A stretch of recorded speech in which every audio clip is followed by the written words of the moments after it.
Family made a joke about my nephew having my husband's eyes at Thanksgiving party, and it turns out my husband and sister were having an affair for years, so I hired an investigator and ruined their lives. Thanksgiving has always been my favorite holiday. There's something about everyone gathering around the table, catching up on each other's lives, and sharing stories that always makes me feel warm inside. My family, for all their quirks, truly loves one another. But they've got this unfortunate habit of taking their jokes way too far. Most of the time, I laugh it off, knowing they don't mean any harm. They've always been like this, teasing about little things, pushing boundaries, but they're family, and I love them. This year, though, I had a weird feeling in my gut as I was getting ready. The usual excitement wasn't there, replaced by this uneasy sense I couldn't quite place. Maybe it was just nerves, I told myself. Thanksgiving with family can always be a bit unpredictable, but we always managed to make it through with smiles by the end. Dinner started out fine, or at least it seemed that way. My sister, Olivia, was in one of her loud, joking moods. She's always been the life of the party, cracking jokes left and right, and tonight was no different. Dad carved the turkey while Mom fussed over the sides, and we all settled into the familiar rhythm of our family dinners. The first few jokes about my marriage felt harmless, the kind of stuff I was used to brushing off. Someone teased me about how I'd landed a husband who can cook better than me since he had culinary experience. He always got roped into kitchen duty during family gatherings. I laughed along, letting it roll off my back. But as the evening went on, the jokes started cutting a little deeper. I was in the middle of reaching for the stuffing when Olivia smirked and made her big joke of the night. She said something about how her son, Nathan, had my husband's exact eyes. The room erupted in laughter before I even had a chance to react. It was the kind of laughter that builds and feeds off itself, loud and overwhelming. I froze, my hand hovering over the dish, my face heating up. Nathan does have big, expressive eyes, but to compare them to my husband's? I couldn't believe she said it out loud, much less that everyone found it funny. The laughter didn't die down quickly, either. Mom added something about how it wasn't just the eyes, maybe Nathan had picked up some of my husband's good looks too. That only made the laughter louder. I glanced over at my husband, who was standing in the kitchen doorway, drying his hands with a dish towel. I didn't know if he had heard, but he looked uncomfortable. I couldn't do it. I couldn't sit there and pretend like it was all okay. The laughter was still ringing in my ears as I stood up, my chair scraping loudly against the floor. The room went quiet. I mumbled something about needing fresh air and walked out despite their protests. My husband called out to me as I grabbed my coat from the entryway. I felt his eyes on me as I opened the door and stepped into the cold November air, but he didn't follow me. I got into my car and drove aimlessly for a while, my hands gripping the steering wheel so hard my knuckles turned white. The scene kept replaying in my head, the way they'd all laughed, the way my sister had smirked, the way my husband just stood there like a bystander. I kept trying to convince myself it was nothing, just a bad joke taken too far. But why did it feel like something else entirely? When I finally made it home, I couldn't sleep. I kept hearing Olivia's voice, that stupid smirk in her tone when she said those words. I told myself I was overthinking it, that I was letting a bad moment ruin what was supposed to be a good night. But no matter how hard I tried to rationalize it, the unease in my chest wouldn't go away. The next morning, I told my husband everything. I expected him to be furious on my behalf, to say Olivia had gone too far and I was right to leave. Instead, he shrugged it off. He said I shouldn't take it so seriously, that it was just Olivia being Olivia. He said they didn't mean any harm, that it was just their way of joking around. I stared at him, waiting for him to say more, waiting for him to defend me. But he didn't. Instead, he told me I was overreacting, and that I shouldn't let one stupid comment ruin my mood. And just like that, the sinking feeling in my stomach grew heavier. It wasn't just his words, it was his tone, the way he avoided meeting my eyes, and the way he seemed more concerned with brushing it off than addressing how I felt. For the first time, I started questioning things I never wanted to question. Why didn't he say something when Olivia made that joke? He acted like he didn't hear it, but why did he look so nervous standing there in the kitchen? When I asked him why, his dismissal felt less like reassurance and more like deflection. I told myself I was being ridiculous. But deep down, I couldn't shake the feeling that something was very, very wrong. Am I overthinking this? Am I being stupid? I need your opinion. Update 1. The days following Thanksgiving were a haze of unease. I couldn't shake the heaviness in my chest or the memory of my family's laughter cutting through me like a blade. What haunted me most wasn't even their insensitive joke, it was my husband's reaction. His dismissal of it as their usual awful joking selves gnawed at me, leaving an unsettling itch in the back of my mind. I tried to push the feeling aside, convincing myself that I was overthinking. But no matter how hard I tried, I couldn't let it go. The more I thought about his response, the more it felt off, like there was something he wasn't telling me.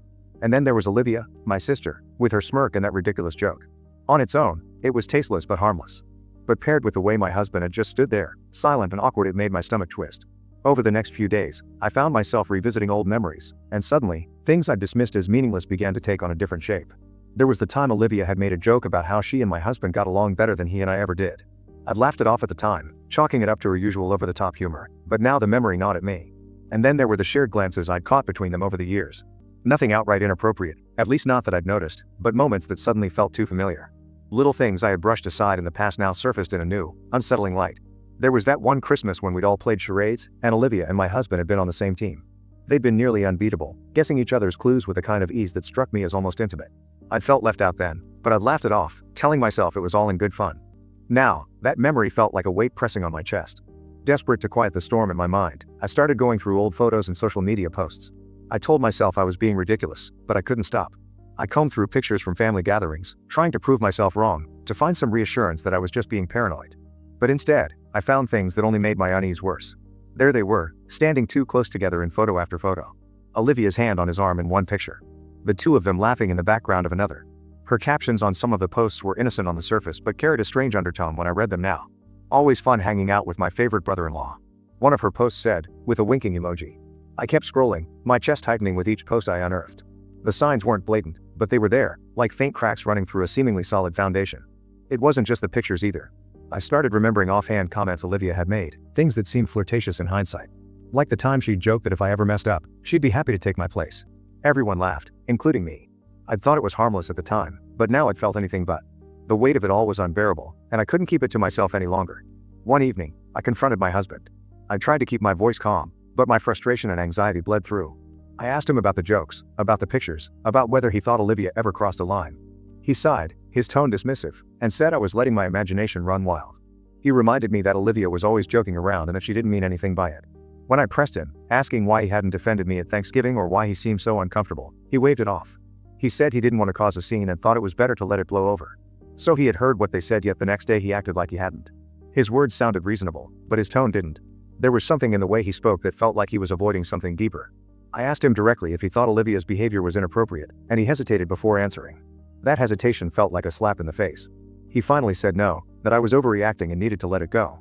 But the way he said it, the way his voice tightened and his eyes shifted away from mine only made the sinking feeling in my stomach worse. That night, I lay in bed, staring at the ceiling, my mind racing with dark possibilities. Was I being paranoid? Was I reading too much into things that didn't mean anything? Or was there something real beneath it all, something my gut had picked up on long before my mind had caught up? I didn't know what scared me more, the thought that I might be imagining all of this or the possibility that I wasn't. Half of you are asking me to dig deeper and the other half are saying it may not be as big of a deal, but it's better to confirm than regret later. I think you're right. It's better to clear it out now than wallow later. Update 2. I spent the next few weeks trying to piece together my life, but the more I searched for answers, the more I felt like I was suffocating in my own home. The unsettling feeling that had been building up inside me ever since Thanksgiving had now evolved into something darker, something that left me with an ache in my chest that no amount of rational thinking could ease. I tried to confront my husband again, but each time I did, he dismissed me. He'd brush it off as if I were being unreasonable, as if my suspicions were some kind of fantasy I'd cooked up in my head. You're overthinking it, he'd say, or you need to trust me more. Every time he said those words, I felt further away from him, as if the man I thought I knew had become a stranger in his own skin. But there was something about those financial transactions that stuck with me. The numbers seemed off. Over the last few months, I'd noticed large, unexplained transfers from my husband's account to my sister's. It was subtle at first, small amounts here and there, but as I kept checking, the sums got higher. When I asked him about it, he explained that Olivia had been struggling with her finances and he was just helping her out. But it didn't sit right with me. I knew my sister's situation, it wasn't dire enough to warrant that kind of money. And the amounts just didn't make sense. I couldn't just sit idly by anymore. I had to know the truth, even if it meant confronting something I wasn't prepared to hear. So, I hired a private investigator. It was an impulsive decision, one that made my stomach twist, but I needed answers, and I couldn't rely on my husband to give them to me. The investigator started digging, tracking down every transaction and every lead. I installed software that the private investigator had sent me on my husband's mobile and laptop. A few weeks later, I received a report that shook me to my core. The investigator had confirmed what I had been dreading. The affair had been going on for years. My husband and Olivia had been carrying on a secret relationship, one that had been hidden in plain sight. The child she had with my husband wasn't just a one-night stand, it was his. I sat there, staring at the evidence in front of me, as the world I thought I knew collapsed into pieces. There were pictures of them together, snippets of messages between them, and the paternity test results. It was easy to get that done. All I needed were a few strands of hair. My hands trembled as I looked at the report, the cold, hard facts confirming everything I had feared. It was hard to breathe, hard to think. The pain was overwhelming, a crushing wave that left me feeling as if I were drowning in betrayal. My heart was breaking, and all I could do was sit there, staring at the damning evidence, unable to comprehend how the two people I trusted the most could hurt me in such a profound way. I thought about all the moments I had overlooked, the small signs, the lingering touches, the way my sister would laugh just a little too hard at my husband's jokes. I had seen it, but I hadn't wanted to see it. And now, here it was, staring me in the face, a truth I couldn't escape. It wasn't just about the affair. It wasn't just about the lies. It was the child. My nephew, who I had grown to love, was now a living, breathing reminder of the betrayal. I couldn't even look at the photos of that kid without my stomach turning. I had been playing the part of the loving aunt, while the whole time, my husband had been playing the part of a father to this child. I needed to talk to someone, to process all of this before I completely lost my grip on reality. So I called my best friend, someone who knew my family almost as well as I did. We'd been through everything together and she had always been my sounding board. When I told her what had happened, she didn't say anything at first. I could hear her breathing on the other end of the line as if she were trying to find the right words. I knew something was off, she finally said, her voice soft. But I never thought it would be this. I asked her what she meant, and she told me that there had been gossip for years, rumors about my husband and Olivia. People had talked about it in hushed tones, but no one had ever dared to confirm it. They all thought it was too absurd to be true. They always had this closeness, you know? She said, her voice laced with disbelief. But no one ever wanted to believe it. It was too much to handle. I felt myself shatter once again. There had been rumors that everyone had ignored. But I hadn't known. I had been blind, living in a false sense of security while the two people I trusted the most destroyed everything I had built. I hung up the phone feeling numb, my head spinning with the weight of it all. The betrayal wasn't just about what had happened, it was about everything that had led up to it. My marriage, my sister, my family, everything had been built on lies, and now it was all crumbling before me. I couldn't stay in this house any longer. The walls felt like they were closing in, the weight of everything pressing down on me. I needed space, I hated them, and most of all, I needed to figure out what I was going to do next. I wasn't going to be a dumb Bambi and let this slide. I will make sure they pay. Update 3, you all were right. I should confront them. I wanted to know how could they be so sick, so dirty. The day had finally come. I had all the proof I needed, the photos, the financial records, and the paternity test results. I'd arranged a meeting at my house, a neutral ground. My hands were shaking as I set the table as if preparing for a dinner party instead of a battle for the very foundation of my life. My sister and my husband were on their way, and I could feel the weight of their arrival pressing down on me. He picked her up on the way from his office, of course. When the doorbell rang, I almost didn't want to answer. But I took a deep breath, steeled myself, and opened the door. Both of them stood there, wearing that familiar mask of normalcy, my sister with her wide, bright smile, my husband with his usual nonchalant look, but there was a tension in the air. It was noticeable, a discomfort that neither of them could hide, no matter how hard they tried. They knew. I motioned for them to sit, and they did so warily, exchanging uneasy glances. I took a seat across from them, a heavy silence filling the space between us. I looked at them, a calm fury burning beneath my surface, and told them that I knew everything. I didn't need to say more. At photos, the bank statements, the messages, the paternity test results, I had it all in front of them. I pushed the pile of evidence across the table, each document landing in front of them like a bomb. Their faces went white. My husband shifted uncomfortably in his seat, his eyes darting toward my sister, who looked like she might faint. There was no escaping it now. They had to face what they had done. They hadn't expected me to know, let alone confront them so directly. I stood up slowly, pacing around the room as I spoke. I could feel the weight of my words pressing down on them. I started with the photos, the moments I had thought were insignificant at the time, the ones I had brushed off in the past. Each photo seemed to accuse them both, the closeness, the shared glances that now seemed so much more than they ever were. I didn't need to explain the intimate photos, the evidence spoke for itself. When I laid out the paternity test results, the room seemed to shrink. They couldn't even look at me now. I didn't wait for them to respond. I couldn't wait for their excuses, their lies, their defenses. The damage had already been done. I told them that this was what they had been hiding and that there was no more pretending. They were both silent for a moment, their guilt written all over their faces, but neither of them spoke. Finally, my husband broke the silence. His voice came out strained, almost a whisper. He told me that it hadn't been planned, that it was just a mistake, a stupid mistake that he couldn't undo. He said he never meant for it to go this far, that he had tried to stop it but had been weak. I couldn't stop the anger that surged through me. He dared to tell me it wasn't planned, that it was just some mistake? I shook my head in disbelief. I told him to stop, but I didn't want to hear his excuses. He didn't try to stop anything. He let it go on for years. He lied, and now, with all of it laid bare before him, he was still trying to downplay it. My sister was next. She had been silent, her head hanging, tears rolling down her cheeks. She wiped them away with the back of her hand, but her face was a mask of shame. She told me she was sorry, that she never meant for it to hurt me. She claimed she got confused, that it was a bad moment, and that she didn't know what she was doing. I let out a bitter laugh, unable to hold it in. Confused? I said, the word tasting bitter in my mouth. You've been carrying on an affair with my husband for years, and now you're telling me it was just a bad moment? That's your excuse? What are you? A teenager? Even they know better. She had no answer, only more tears. She kept saying she didn't mean for it to happen, that she never wanted to hurt me. Her apologies didn't matter. The truth was in front of us all, and nothing could take it back. The frustration in me boiled over. I couldn't look at her anymore without seeing the betrayal in her eyes. I told her she destroyed everything, my trust, my family, my marriage, and for what? Some fleeting moment of weakness that continued for years while she slept around at clubs and with my husband? Was she that desperate? Could nothing satisfy her? I told her it wasn't just a mistake, it was a choice. A choice to hurt me, a choice to ruin my life. I was furious. I told her that even escorts were more respectable than her. Her sobs grew louder, but they didn't touch me. Not anymore. The woman who was supposed to be my sister had betrayed me in the worst possible way. She had broken something I couldn't fix. I turned my gaze to my husband, who was now visibly crumbling under the weight of what he had done. His face was pale, his eyes full of regret, but that didn't matter anymore. He didn't get to feel sorry for himself. He had done this to us, to our family, and no apology could change that. He told me he didn't know what to say, that he couldn't undo what he had done, but he'd do anything to make it right. How wrong was he? There was nothing he could do. The trust was gone, and no amount of apologies could fix that. I told him to stop, that I didn't want him to try and fix it, because it was already too late. There were no more chances, no more excuses.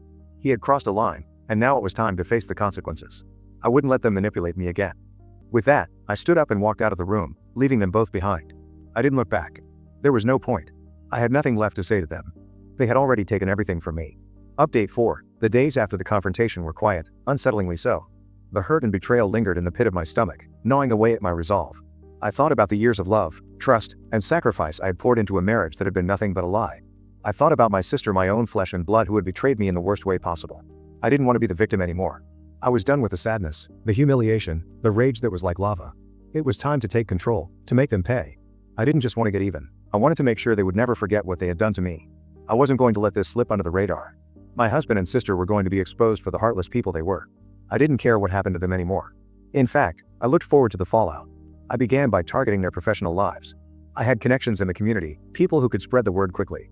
The images of my husband and sister, close, intimate, and far beyond what could be considered innocent, were perfect for my purpose. I spread them anonymously on social media and tagged everybody, making sure they reached their workplaces, their friends, their family, and anyone who might have a vested interest in their lives. The response was immediate. My husband's company fired him within days. The moment the photos circulated, his career was over.